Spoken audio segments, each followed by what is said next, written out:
अमरावती जिल्ह्यासह विदर्भातील bogus soybean बियाण्यांवरून Congress आणि भाजप आमने-सामने आलेत।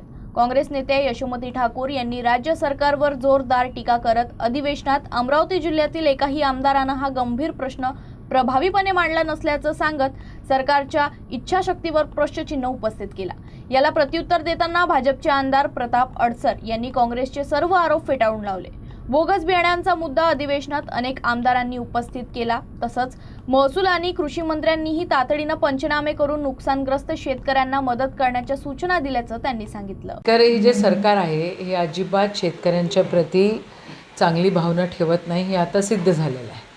म्हणजे त्या सभागृहामध्ये अमरावती जिल्ह्याचा एकही आमदार ओरडायला तयार नाही। सगळे सत्ताधारी आमदार आहेत या ठिकाणी आणि मंत्री महोदय म्हणतात की आम्ही त्यांच्यावर ॲक्शन घेऊ। अरे ॲक्शन घ्या ना तुम्ही जर कडक असते तर ह्या अशा कंपन्या बोगस कंपन्या तयारच झाल्या नसत्या। पण तुमचं लक्षच नाही आहे शेतकऱ्यांकडे।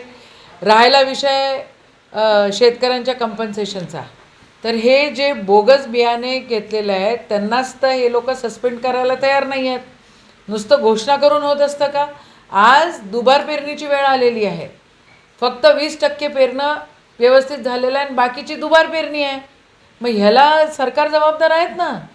सरकारने या सगळ्या गोष्टी व्यवस्थित बघितल्या पाहिजे आणि गांभीर्यपूर्व या सगळ्या गोष्टी निकाली काढल्या पाहिजे। सरकारने शेतकऱ्याला दुबार पेरणीचं कंपेन्सेशन देणं अनिवार्य आहे।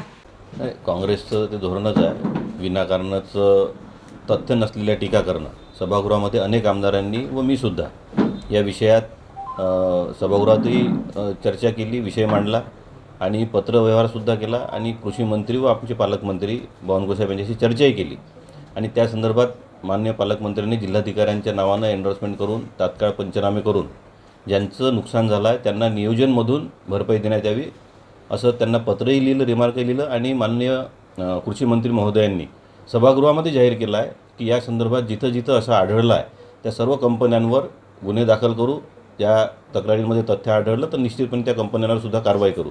हे स्पष्टपणे सभागृहात सांगितल्यानंतरसुद्धा एकतर यांना काही माहीत राहत नाही काँग्रेसवाल्यांना किंवा हे पाहत नाही किंवा हेतुपुरस्सर समाजामध्ये व शेतकऱ्यांमध्ये संभ्रम निर्माण करण्याकरता या पद्धतीचे स्टेटमेंट करतात असं मला वाटते।